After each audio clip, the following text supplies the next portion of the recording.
Welcome to Wiz TV. I have a special guest with me today, known for his charismatic yet fierce disposition, whom is much loved by his family and friends. Would you mind introducing yourself for the audience? My name is Earl Wilson. And what are you known for, or what is your name is Earl Wilson. Do you have a nickname in the community or the streets that other people know you as? My nickname in the streets at one point was Karate Earl. Karate Earl. I'm aware you just had a birthday pass not very long ago. Can you share with us when and where you were born?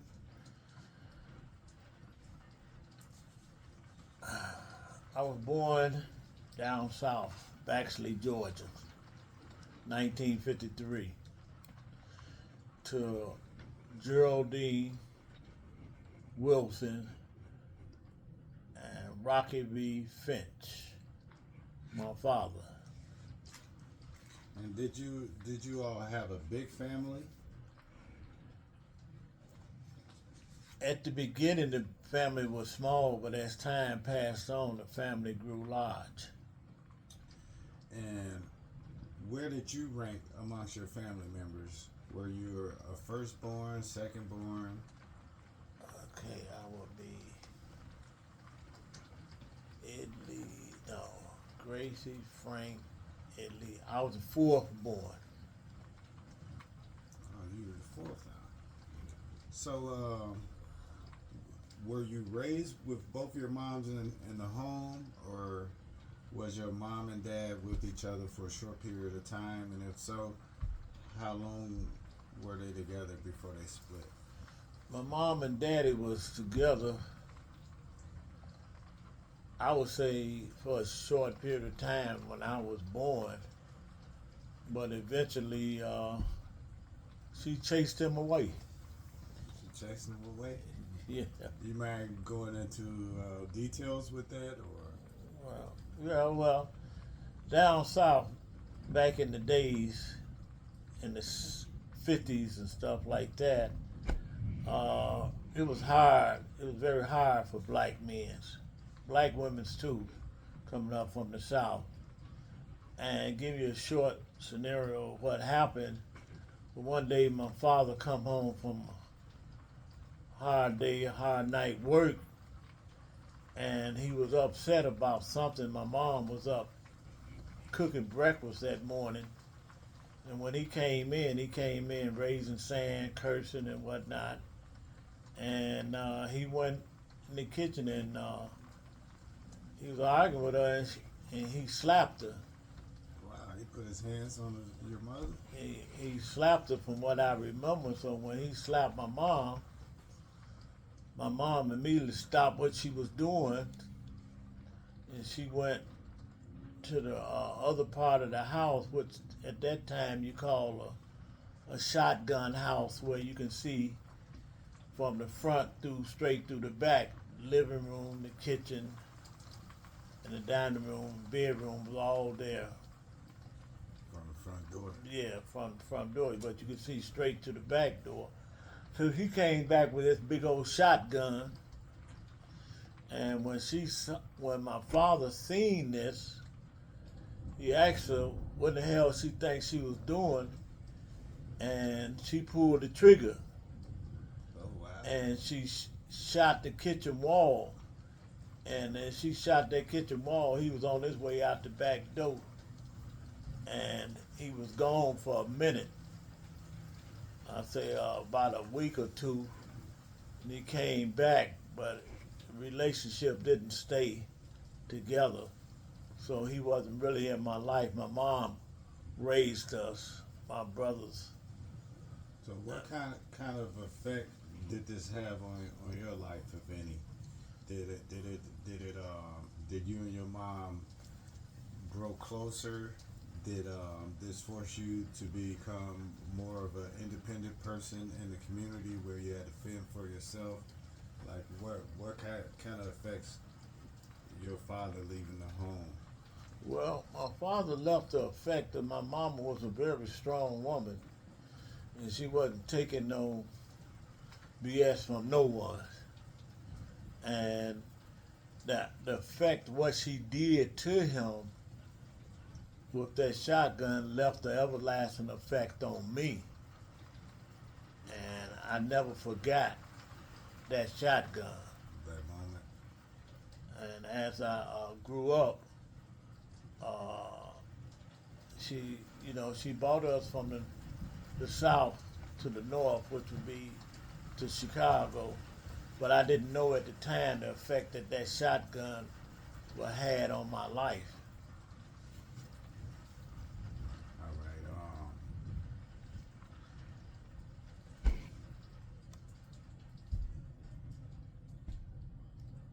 How was you and your mom's relationship after that incident?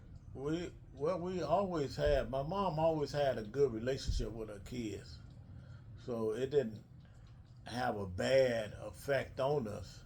Nothing like that. It was just life. We didn't. It just didn't have no effect on us. My mom was a strong black woman that raised her kids like we had a father. So you come from a big family then? Yes, you could say I came from a big family. Family grew as time went on over the years. So was there a hero, incident, or anything that sparked your interest that led you to martial arts? Well, what led me to being in the martial arts was that, it didn't happen for years later until my mom moved us up to Chicago. I think I was about 9 years old, maybe 9 years old. And I had got in a fight with this Korean boy at in the playground at Coleman School at 45th and State. And at the time I got in a fight with this boy, I used to be like a bully.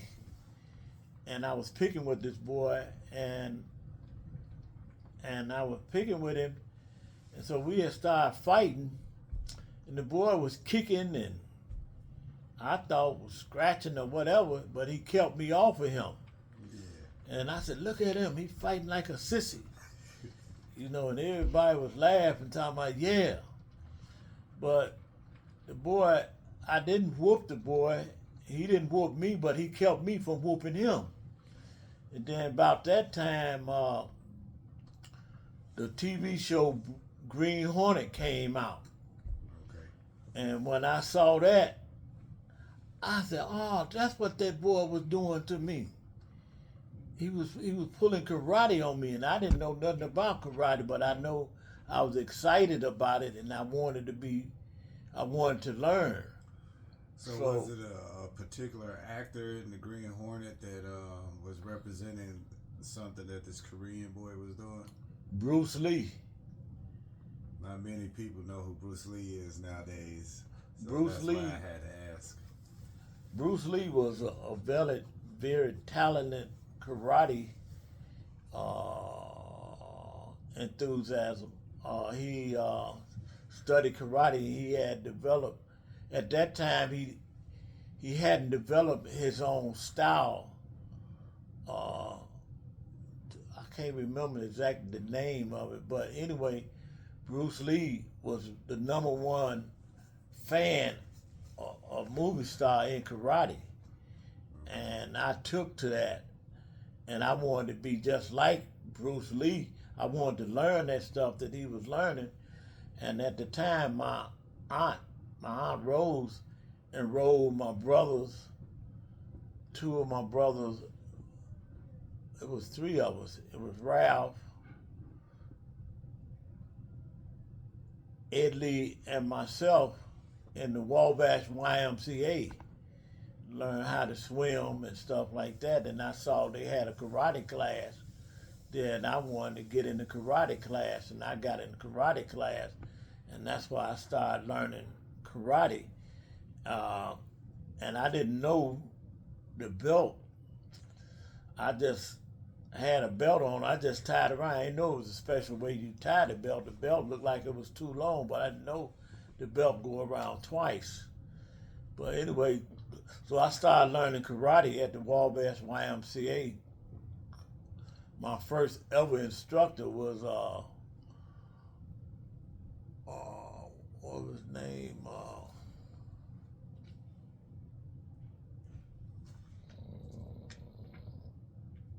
Dang, I can't think of. You can edit that, right? Yep. Uh, it wasn't Joe Ward. It was. Dang, I So can't. when you come up with it, you gotta say it like my first instructor name.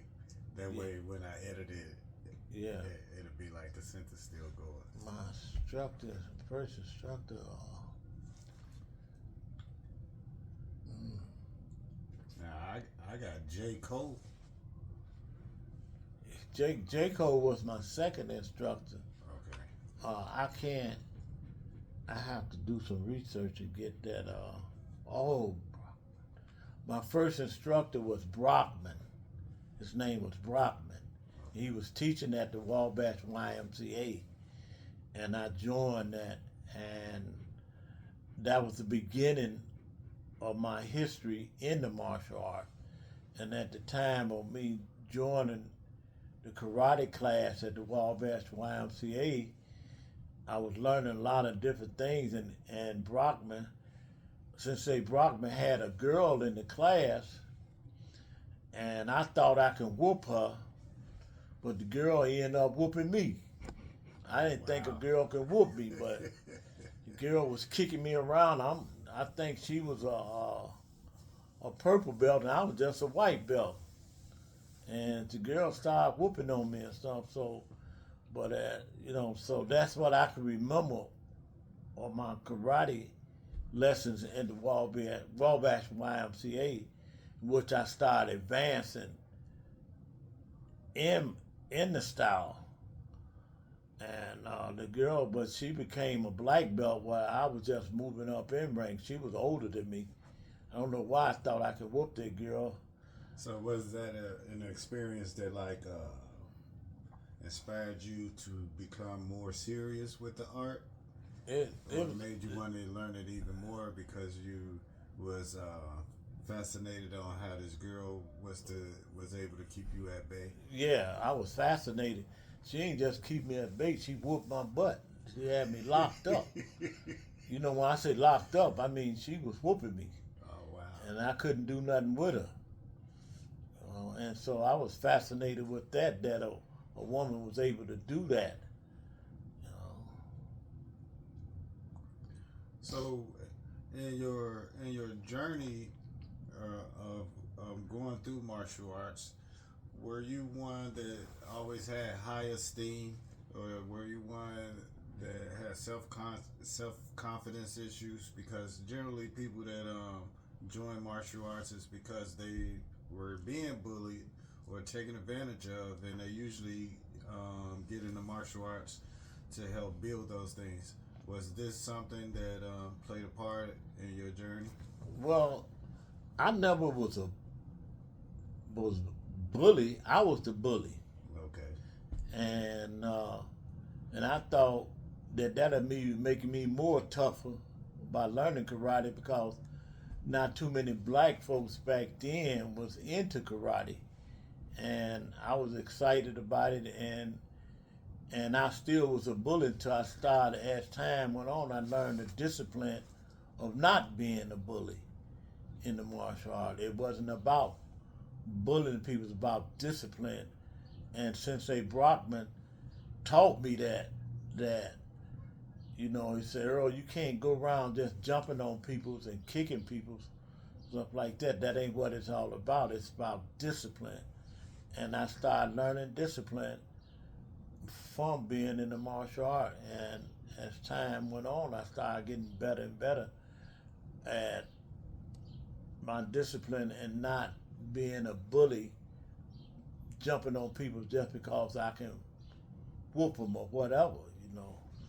So I have a question. If you are in the martial arts and you are a bully, and your sensei is aware of this, how would a sensei deal with a bully in their class?